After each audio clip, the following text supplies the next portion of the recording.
얼마 안 남았습니다. 날짜로는 이틀 이틀. 남았고 시간으로는 얼마 남았습니까? 44시간? 44시간 남았습니다. 많은 사람들이 그러죠. 이맘때 되면 내 금쪽 같은 365일이 그냥 세월에 날아가 버렸다고 그렇게 얘기를 합니다. 어떤 사람들은 또 믿는 사람이나 믿지 않는 사람이나 365일은 이제 역사 속으로 넘어갔습니다. 근데 우리 그리스도인들은 어떻습니까?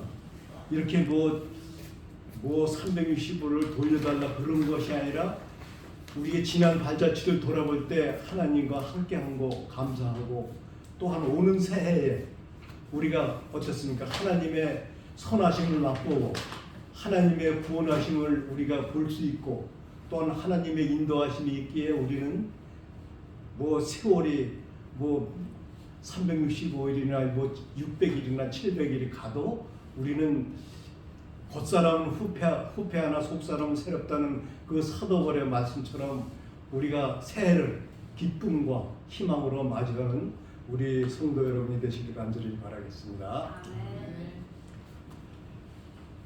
네, 오늘은 그 시편 39장을 다 펴주시기 바라겠습니다. 시편 39장입니다.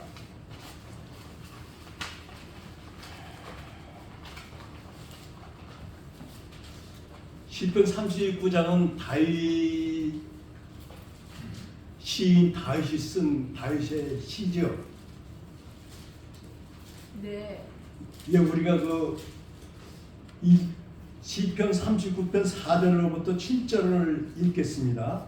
우리 찾으셨으면 다 같이 찾으셔가지고 4절서부터 7절까지 우리가 읽도록 하겠습니다. 다 찾으셨습니까? 우리 이사장님 찾으셨어요.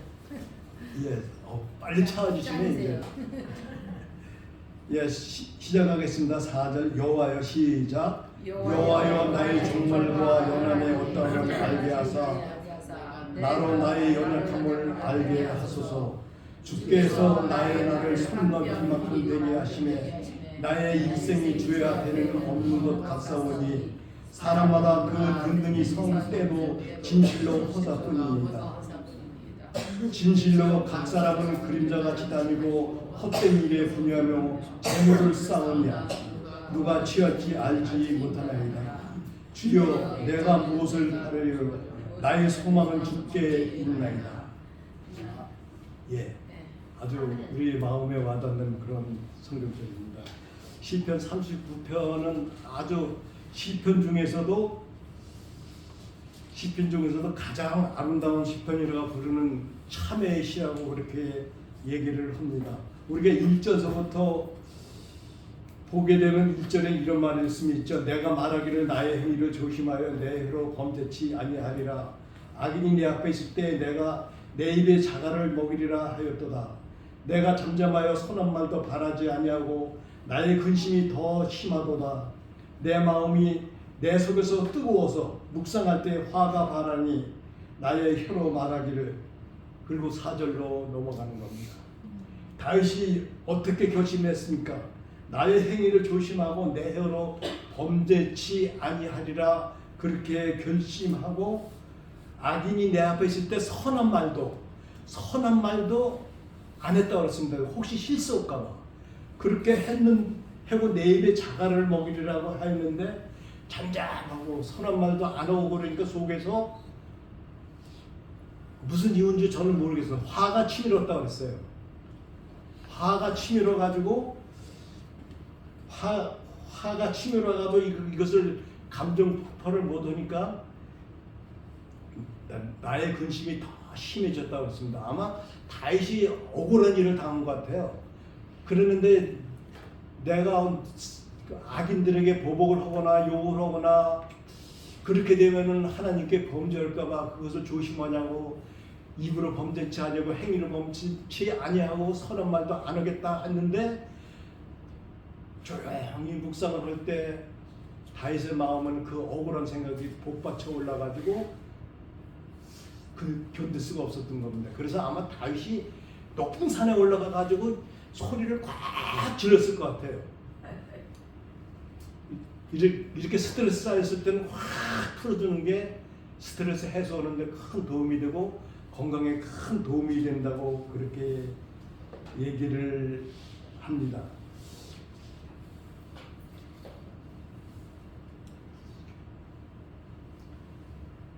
예, 다윗은 그의 감정을 누를 수 없게 마침내 시편가는 다윗의 마음을 하나님께 고백을 합니다.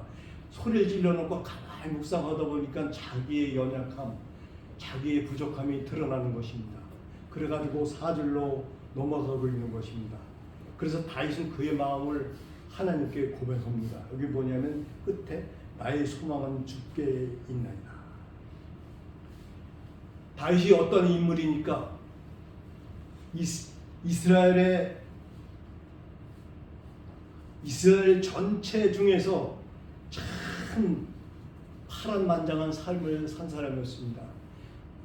가난한 목동, 그것도 그 많은 아들들 중에서 맨 막내, 맨날 심부름만 시키고 핀찬만 주고 맨날 험한 일만 시키는 그런 다윗, 그런 파란만장한 그런 다윗이 골리앗과 전쟁을 하고 또한 그 목동 생활을 하는 중에서도 아름다운 시를 지은 시인, 즉 말하자면 왕 중의 왕이요 문과 물을 겸비한 그런 진짜 훌륭한 제일 멋진 왕이 바로 다윗 왕이 아닌가 그렇게 생각을 합니다. 다윗 왕이 돼서 나이를 먹게 되었을 때 다윗은 자기 뒤를 돌아보게 되었습니다. 그래서 다윗은 자기 지난 날을 돌아보니까 어떤 생각이 들었습니까? 자기 살아온 날이 어떻다고요? 손넓이만큼 정도였음을 알았습니다. 손넓이면 몇 센치입니까? 거의 10cm에서 긴 사람은 16cm, 즉 손바닥 넓이만한 인생이라는 그렇게 얘기를 했습니다. 우리의 인생은 손바닥 넓이만 많지도 못하는 인생이라고 다윗은 그렇게 고백을 하고 있습니다. 그래서 다윗은 그렇게 얘기합니다. 하나님 앞에서는 아예 내 인생이 없는 것 같다고 그렇게 고백을 하고 있습니다. 살아온 날이 나날이 그림자 같고 재물을 쌓는다고 쌓아보았으나 엉뚱한 사람이 취해간다고 다윗은 그렇게 얘기를 합니다. 내가 그 재물이 좋아가지고 재물을 잔뜩 쌓아놓으면 무엇합니까? 하나님께서 오늘 밤에 내 영혼을 취했을 때 그 재물이 누구에게 가겠느냐, 그런 예수님 말씀처럼 지금 한국의 유명한 재벌들 있지 않습니까? 뭐 정주영 회장님이나 이병철 회장님, 아주 한국의 굴지의 1위를 다투는 큰 재벌이었지만 어떻습니까? 세월이 가니까 그분도 그 정주영 회장님도 그래도 그분은 자기 고향에 소 1000마리를 갖다가 고향에다 갖다 바쳤다 그러나 고향에다 진상을 하고서 그래도 그분은 병들어 죽었고, 이병철 회장님도 그분도 뭐 천수를 누렸다고 볼 수는 없지만 그래도 사실만큼 사시고 행복을 누렸다고 우리가 볼 수는 있죠. 그렇지만 그분의 마음을 우리가 알 수는 없지 않습니까? 큰 사업을 하냐고 얼마나 공무원이 썩었을 것 같습니까? 그랬는데 어떻습니까? 그분들이 돌아가시니까 자식들이 그 재산 다툼으로 인해 가지고 삼성그룹도 얼마나 시끄럽습니까? 현대그룹은 한국 제1의 대그룹이었는데 지금은 3인과 4인뿐이 못합니다. 뭐 현대자동차, 뭐 현대아산, 현대중공업 다 찢어져 놀아가지고 형제들끼리 싸우고 아주 난리법석으로 치지 않았습니까? 그런 것을 봤을 때 힘써 재물을 걸어서 쌓아왔자 누가 취할지 알지 못한다고 이렇게 다윗은 얘기하고 있습니다.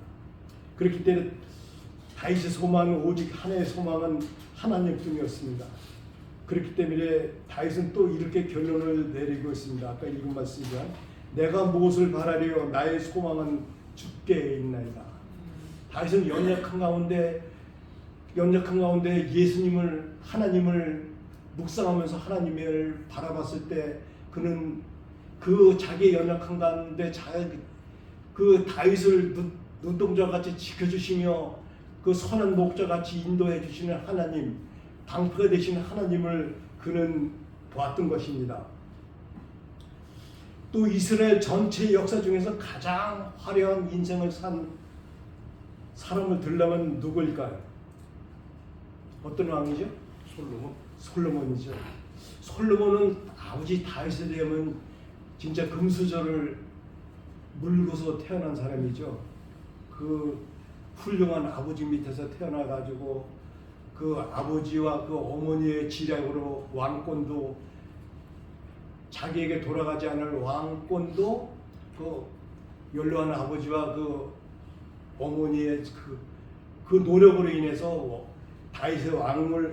다윗의 뒤를 이은 그런 왕이 되었습니다. 그래가지고 얼마나 많이 번영을 했다면 이 세상에서 솔로몬처럼 부귀영화를 누린 왕이 없다고 그랬습니다. 뭐 처첩이 얼마요, 뭐 황금이 얼마요, 은이 얼마요, 뭐 성경에 보면 그런 게 다 나오잖아요. 근데 다윗이 진짜 솔로몬이 말년에 어떻게 고백을 했습니까? 우리 전도서 1장 2절 3절 찾아보도록 하겠습니다.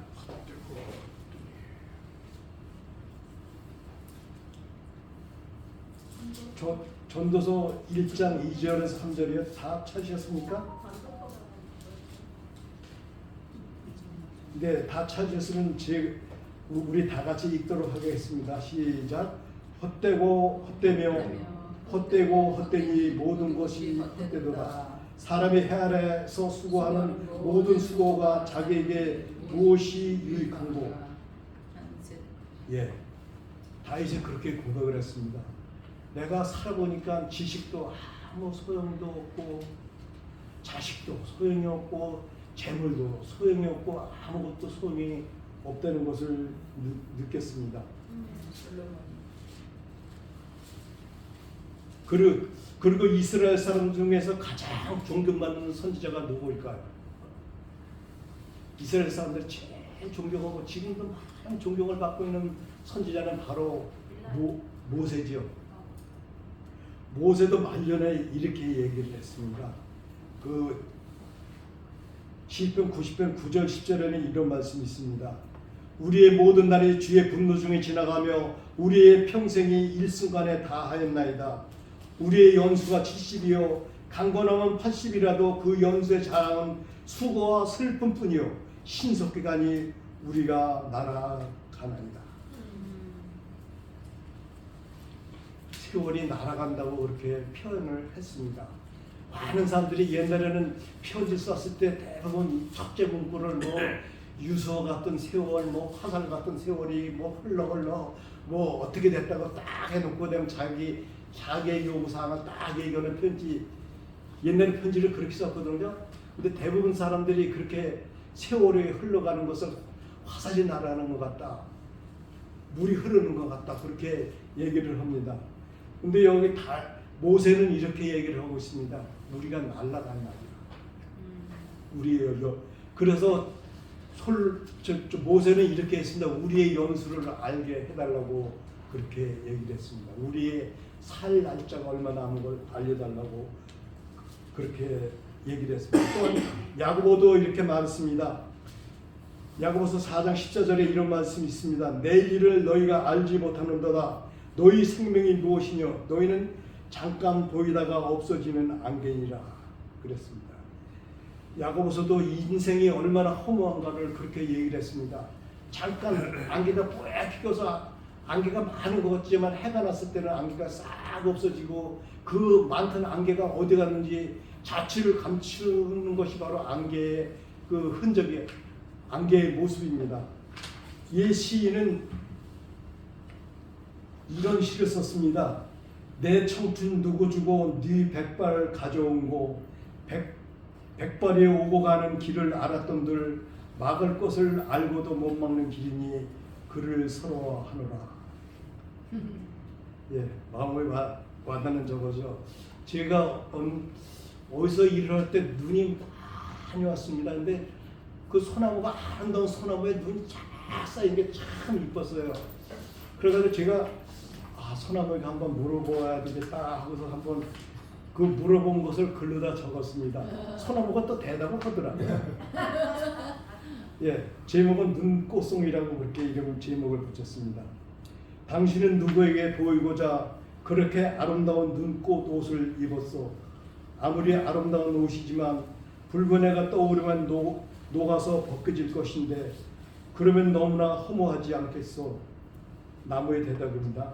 나는 사랑하는 님에게 보이고자 눈꽃 옷을 입었소. 밤새도록 불어오는 매서운 바람도 이 옷을 벗기지는 못하오. 새벽에 올 때까지 견디면 그리운 님 오신다오. 님이 보신 후에 벗겨진들 어떠하며 녹아진들 어떠하오. 어차피 눈꽃 같은 인생인 것을. 와, 멋있다. 예, 우리의 인생은 눈꽃 같은 인생입니다. 아무리 아름다운 옷을 입고 화려한 것 같아도 뜨거운 해가 즉 우리의 종말이 오게 되면 그 녹아서 없어지는 그 눈꽃송이 같은 인생 허무하지 않습니까? 아니요. 네? 아니요. 아니죠. 우리 그리스도인들은 허무하진 않죠. 왜냐하면 우리에게는 예수 그리스도의 소망이 있고 영원한 생명을 예수님께서 약속해 주셨으니까요. 아멘. 근데 이렇게 짧은 인생이 물어야 할 세 가지 질문이 있습니다. 나의 여호와여 나의 종말과 연한의 어떠함을 알게 하사 나의 연약함을 알게 하소서. 우리가 우리 죽을 날을 알게 되면 어떻게 될까? 우리 마음이 교만해질까요? 겸손해질까요? 겸손해지죠. 대부분 암 선고 받은 사람들이 3개월 남았다, 뭐 1개월 남았다 뭐 어떻습니까? 자기의 인생을 정리를 합니다. 그래가지고 자기에게 혐해진 사람들 찾아가서 용서를 빌고 또한 그 남에게 빚진 거 갚고 또 예수 그리스도를 믿는 그 그리스도인은 더욱더 하나님께 봉사하고 자기 뒷정리를 싹 합니다. 그렇기 때문에 우리가 우리의 연수를 우리의 죽을 날을 알게 되면은 우리는 하나님 앞에 무릎을 꿇을 수밖에 없습니다. 첫째는 언제 죽을지 물어보라 그렇게 다윗은 얘기하고 있습니다. 시편 기자는 우리에게 종말을 물어보라고 말하고 있습니다. 내가 언제 죽을지 물어보라는 것입니다. 여호와여 나의 종말과 연한의 어떠함을 알게 하사 나로 나의 연약함을 알게 하소서. 내가 언제 죽을지 물어보는 것입니다. 짧은 인생을 살아가면서 앞으로 나에게 남은 세월이 얼마만큼이나 되는지 물어보라는 것입니다. 많은 사람들이 이렇게 얘기를 합니다. 대개 자기 어머니나 아버지 중에서 한 분이 세상을 떠나면 그때부터 죽음을 준비하라. 그런 얘기가 있습니다. 근데 저희 아버지는 제가 49살 때 돌아가셨습니다. 근데 이 말씀이 와 닿지가 않아요. 왜냐하면 그 시편에 보면 강건하면 우리 연수는 70이에요. 강건하면 80이라고 그랬잖아요. 그래서 강건하면 80인데 80이면 49이면 30년이 남았잖아요. 그러니까 짱짱한 것 같아요. 근데 저희 어머님은 2023년 11월에 돌아가셨습니다. 어머니 돌아가실 때 제 나이가 72살입니다. 아니, 어머니 돌아가셨을 때가 제 나이가 72살입니다. 근데 어머니 돌아가시고 나서 장례치기로 하니까 그 장례식 저 묘지에서 가보니까 어머니 묻히는 게 나와 상관없는 것이 아니라 나도 여기 아주 임박한 것처럼 그렇게 느껴지는 것입니다. 72살이면 강건하면 80이라고 하면 80살에 얼마 남았습니까? 지금은 저게 좋아가지고 한 100세라고 하는데도 100세라고 그래봤자 20년도 못 남았습니다. 20년 남았다고 그래요? 28년 남았죠. 28년 남았네요. 근데 솔직히 100세까지 사람 산다고 볼 수가 없을 것 같아요. 살아야 김영석 박사는 지금 104살인데 강의하고 다니는데 그런 경우죠. 근데 저는 그렇게 느껴집니다. 저희 아버지가 73세 돌아가셨어요. 그래가지고 아버지를 닮으면 나도 얼마 안 남았구나 그런 생각이 준비하세요. 들더라고요. 그래갖고 건강검진 같은 거 받으면 건강검진 같은 거 받으면 무슨 특별한 병이 생길까봐 은근히 그런 게 받기가 싫어져요. 히브리서 9장 27절에는 이런 말씀이 있습니다. 한 번 죽는 것은 사람에게 정해진 것이요 그 외에는 심판이 있으라고 그렇게 말씀하셨습니다. 근데 어머니가 돌아가셨다 해서 어머니 말씀을 좀 하셔야겠습니다. 어머니는 어려운 시절을 살으셨습니다. 거의 다 뭐 90, 70, 90, 80 살이신 분은 다 힘든 세월을 겪으셨죠. 일제 치하에서 해방되고 나서 빈곤, 6.25 전쟁, 또한 전쟁 끝난 다음에 그 전쟁 복구하냐고 그 굶주림 그런 걸 했는데 제가 10년 전인가 어머니가 부르시더라고 밤에. 그래서 야 너 좀 이리 와보라 그래서 어머니 방으로 왜 하고 들어갔어요. 그러니까 어머니가 저보고 하는 말이 내가 너에게 할 말이 있다 그렇게 얘기를 하더라고요. 아니 너희는 갑자기 왜 나한테 할 말이 있다고 그러나 그럼 이상한 생각이 들더라고요. 뭐 여러 가지 순식간에 10,000가지 생각이 쫙 지나가는 거예요. 혹시 내가 얻어온 아들은 아니라고 얻어온 아들이라고 그러지는 않겠죠. 그래서 왜 그러세요? 그러니까 어머니 하시는 말씀이 내가 그때 한 40년 전이니까 네가 한 12살인가 10살인가 11살 때 내가 계란이 너무 먹고 싶어서 닭이 한 마리가 있었거든요. 알을 낳는데 5개 알을 모아둔 걸 내가 혼자 삶아 다 먹었다. 너무나 황당해요. 아니 그 얘기를 뭐로 하세요? 얼마나 먹고 싶으면 그 계란을 삶아 드셨겠어요? 하고서 말을 끊려 하는데 속으로 기분이 이상해져요. 아니 엄마는 그때 계란이 얼마나 귀한 건데 그땐 참 계란이 귀했습니다. 돈이 없어가지고 학용품을 살려고 그러면 어머니 보고 돈 달라고 합니다. 공책 샀돈 달라고 그러면 야 계란 날 테니까 좀 기다렸다가 알람을 꺼내라고. 그러면 계란을 나무 뜨끈뜨끈한 걸 가지고 지금 검문소에 있는데 가게가 하나 있었어요. 거기 가가지고 계란을 주고서 공책 오고 바꾸는 거예요. 그렇게 퍼가지고 그렇게 하는데 계란이 구해가지고 계란 별로 먹지도 못해요. 우리 저거는 다 그렇게 팔아먹고 뭐 학비로 쓰고 그러는데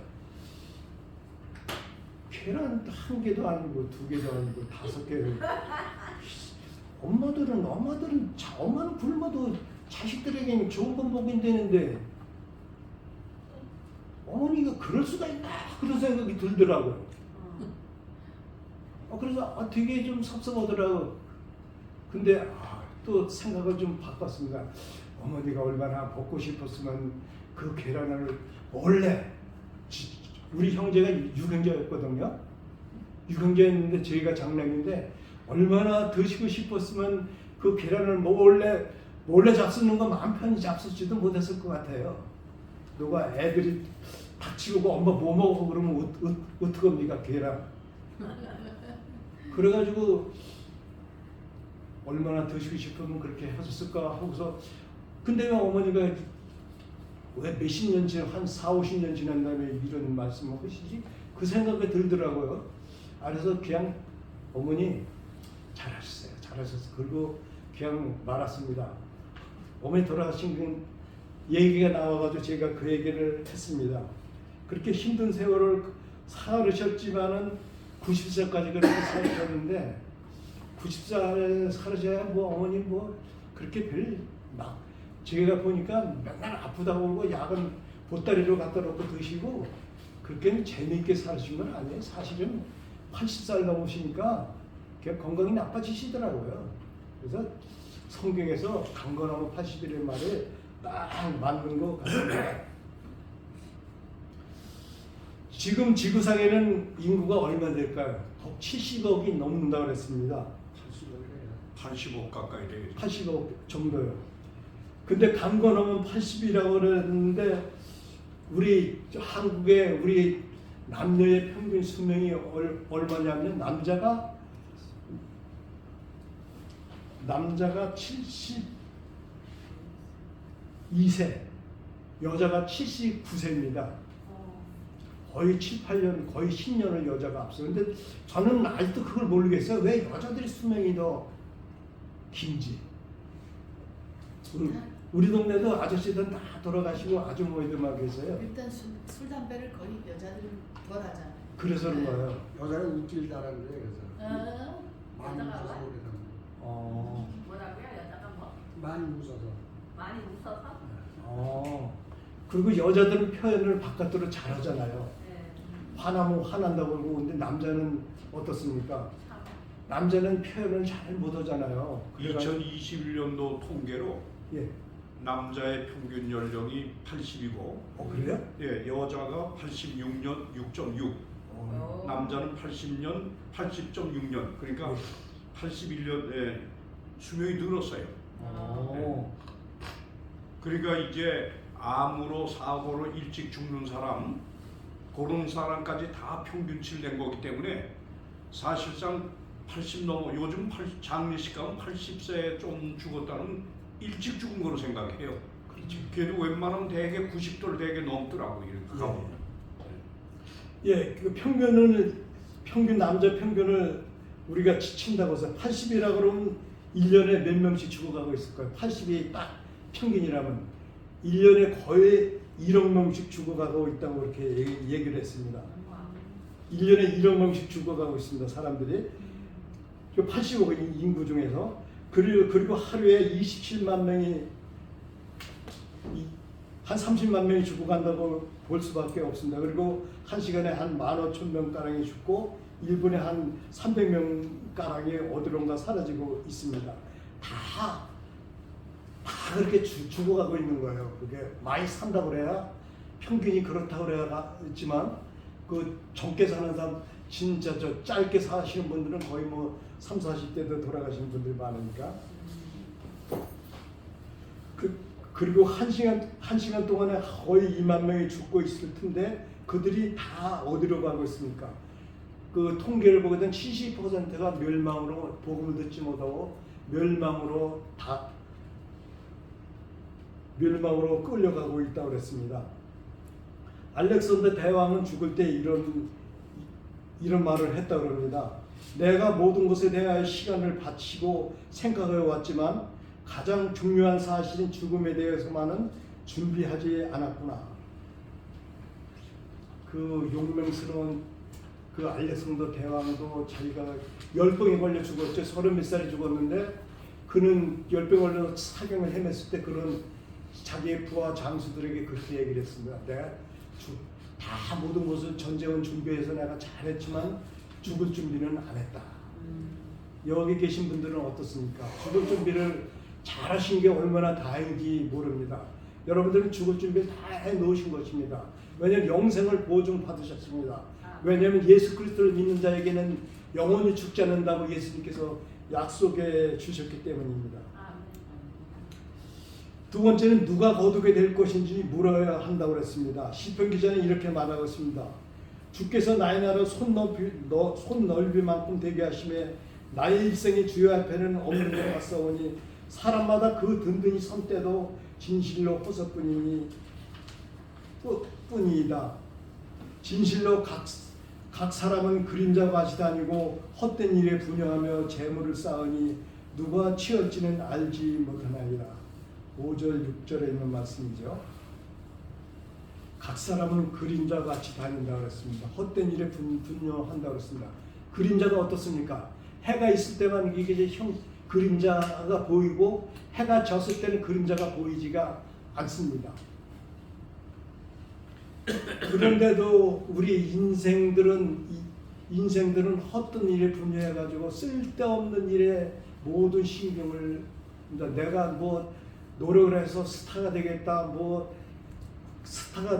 무슨 뭐 운동선수 스타가 돼야 되겠다, 재물을 많이 벌어서 그 부를 누리겠다, 뭐 대통령이나 무슨 장관을 해서 그 명예를 얻겠다, 내 족보에 올리겠다, 그런 헛된 일을 하다가 죽어가면 아무 쓸모없다고 성경 기자는 그렇게 얘기를 하고 있습니다. 누가 헛된 일을 해서 뭐 안 하면 누가 치울지 모른다 그랬습니다. 수석에 취미를 가진 분이 있었습니다. 돈만 생기면 수석을 열심히 모았습니다. 여러분 수석에 대해서 관심 있으신 분 계십니까? 재밌어요.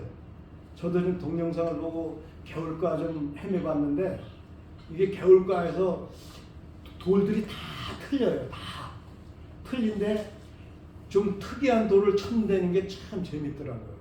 그래가지고 남이 볼 땐 멍청한 사람들 같아요. 가방 둘러매고 물병 들고 무칙칙이 물병 들고 괭이 들고 갯장판 뜨거운데 쳐다보고 돌을 들었다 놨다 들어놨다 하는 사람들, 나이 보면 미친 사람 같은데요. 수석에 미치면 진짜 아무 저것도 없다고 하더라고요. 아무 다른데 정신이 못 팔린다고 하더라고요. 그래가지고 돈 생기면 다 수석을 사는 거죠. 자기가 탐석도 하지만 수석을 사는 거거든요. 근데 수석이 한국에서는 그 남한강 지역에서 나오는 오석, 그게 제일 유명하다고 하더라고요. 까만 돌이요. 그리고 뭐 수석의 종류도 엄청 많더라고요. 근데 진짜 어떤 분이 수석을, 어느 교회 이렇게 장로님인데 수석을 모았는데 진짜 희한한 수석들이 참 많더라고요. 뭐 예수님이 겟세마네 동산을 기도하는 거, 뭐 세월의 만찬, 뭐 다 그 차돌에 무늬가 다 나와 있는 거예요. 그 뭐 12제자, 십자가, 뭐 어린 양, 뭐 그런 게 다 성경과 관련되는 돌만 이 사람 모으는데 참 진짜 희한한 돌도 많더라고요. 이 수석 모으는 사람도 아주 거의 3,000전에 되는 수석을 모으며 즐겁게 수직감으로 즐겁게 살았습니다. 근데 어느 날 가슴이 뜨끔뜨끔해서 병원에 가서 진단을 해보니까 폐암 말기 진단이 나온 거예요. 그랬을 때 그는 놀랐습니다. 그는 자기가 그렇게 애지중지하고 맨날 와서 헝겊으로 닦고 물 뿌리고 사진을 찍고 오던 돌을 봤을 때, 내가 병들어 얼마 살지 못한다 했을 때 그의 눈에는 그게 수석으로 보이지가 않고 그냥 하찮은 돌멩이로만 보이는 것입니다.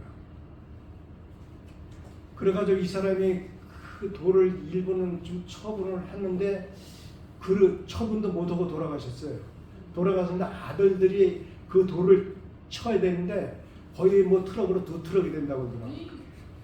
트럭이 되는데 이 수석 경매하는 사람한테 연락을 해가지고, 예, 아버지가 수석, 귀한 수석을 모아놨으니까 와서 좀 사가라고. 그런데 수석 그 하는 사람이 와 보니까 그 2트럭짜리가 200만 원뿐이 못 주겠다고 그래요. 왜 그러냐고 그러니까 거의 반이 가짜래. 수석도 자연석에 있고요, 가공한 게 있거든요. 기계로다가 해서 했는데 전부 기계로 한 걸 모아온 거예요. 기계로 한 거는 엄청 아주 아름답게 만들거든요. 근데 거의 반 이상이 가짜이기 때문에 진짜 동맹이가 되고 말았던 것입니다. 아무 쓸모가 없는 것이죠. 남 좋은 일만 한 것이죠. 그렇기 때문에 반복해서 우리가 그 시편을 읽은 거로 6절에는 이런 말씀이 있습니다. 진실로 각 사람은 그림자가 지다니고 헛된 일에 분유하며 재물을 쌓았으나 누가 취할지는 알지 못하나이다. 그렇기 때문에 우리가 너무 재물에 애착을 갖지 말라는 그 다윗의 경고입니다. 그리고 세 번째 마지막입니다. 영생을 주시는 분이 누구인지 물어야 합니다. 인생의 생명은 손바닥 넓을 만큼 짧습니다. 잠깐입니다. 그러기에 영생을 주신 이가 누군지 우리는 물어봐야 합니다. 그래서 시편 기자는 이렇게 얘기하고 있습니다. 내가 무엇을 바라리요? 나의 소망은 주께 있나이다. 그렇죠. 우리의 소망은 그 오직 예수님 한 분뿐입니다. 그래서 이사야 선지자는 이렇게 말하고 있습니다. 말하는 자의 소리여 가로되 일치라. 대답하되 무엇이라 일치이니까. 가로되 모든 육체는 풀이요 그 모든 아름다움은 들의 꽃과 같으니 풀은 마르고 꽃은 시들은 여호와의 기운이 그 위에 붐이라. 입에 금은 실로 풀이로다. 풀은 마르고 꽃은 시드나 우리 하나님의 말씀은 영원히 서리라 하라. 이사야서 40장 6절 8절에 있는 말씀입니다. 그 서양의 파스칼이라는 그 철학자는 이렇게 얘기를 했습니다. 우리 중심에 공백을 두었나니 그 공백에 하나님이 계실 때까지 인간은 만족할 수가 없는 것이다. 우리 빈 마음에 하나님이 계시지 않으면 우리는 만족할 수가 없다고 그랬습니다. 성 어거스틴은 또 이렇게 말했습니다. 우리는 하나님이 창조하셨기에 하나님 안에서만 참 안식을 누릴 수가 있습니다. 그렇게 얘기를 했습니다. 우리가 하나님 외에는 우리의 빈맘을 채워줄 수가 없습니다. 그렇기 때문에 그 복지가 세계 1위를 다투는 우리 한국도 자살률이 세계 1위가 되는 것이 왜 그렇습니까? 우리가 편안히 등 따시고 배부르고 할 거 없고 그러니까 이게 작은 생각만 나가지고 우울증이 걸리고 그래가지고 자살하는 거 아니겠습니까? 북한에서는 굶어 죽으면 죽었지 자살하는 사람은 드물다고 그러더라고요. 왜냐하면 그럴 겨를이 없다고 그럽니다. 자살할 겨를이 없대요. 살기 바빠가지고 자살할 겨를이 없다고 했습니다. 그렇기 때문에 우리 인간 마음속에는 하나님이 안 계시면은 모든 걸 황금으로 채울 수도 없는 것이고 명예로도 채울 수가 없는 것입니다. 그렇기 때문에 짧은 인생을 살아야게 우리는 물어야 합니다. 재물을 가지고 가지 못하지만 생명을 가지고 갈 수는 있습니다. 왜냐하면 우리가 하나님을 믿을 때 생명을 가지고 갈 수가 있습니다. 요한일서에는 그 아들에게만 생명이 있다고 했습니다. 그렇기 때문에 아들을 믿는 자는 우리가 구원받는 이유가 우리 무엇입니까? 아들이 있기 때문에 우리가 구원을 받는다고 했습니다. 그 아들은 생명이기 때문에 그 아들을 우리가 우리 마음속에 품고 있을 때 그 아들로 인해서 우리는 구원을 받는 것입니다. 예수님은 분명히 말씀하셨습니다. 나는 진리요 생명이니 나로 말미암지 않고서는 아버지께로 갈 자가 없느니라. 요한복음 14장 6절에 있는 말씀입니다. 뭐 불교에도 진리가 있고 뭐 이슬람에도 진리가 있고 종교 통합 운동하는 사람들이 그렇게 얘기를 하는데 천만의 말씀입니다. 그들에게는 진리가 없습니다. 왜냐하면 하나님의 아들이 없기 때문에 오직 예수님은 진리요 생명이요 예수님은 길이십니다. 그렇기 때문에 하나님께로 가는 길을 가진 우리 예수님을 믿을 때 우리는 아버지께로 갈 자가 되는 것입니다. 결론을 맺겠습니다. 시편 기자는 이렇게 말하고 있습니다.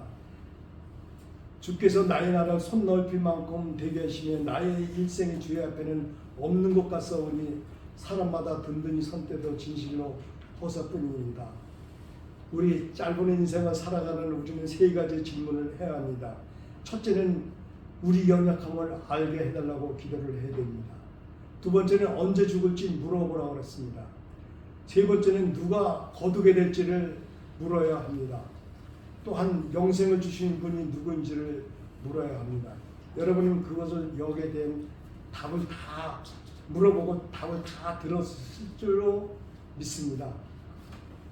다윗이 얘기한 것처럼 시편 39편에 있는 말씀처럼 그 손바닥 넓은 만도 못한 인생, 그런 인생을 구원하시기 위해서 예수님께서는 십자가에 달리시기 위해서 이 땅에 오셨습니다. 그 십자가에 달리심으로 우리를 구원해 주시고 우리를 값없이 의롭다 하심을 받게 하시고 이제 예수님 오실 때 우리를 하늘나라로 예수님께서 인도하시고 안내하신다고 이렇게 약속을 했습니다. 우리가 그 약속을 믿고 예수님 오실 때까지 승리하는 여러분이 되시길 간절히 바라며 오늘 시간을 마치도록 하겠습니다. 네.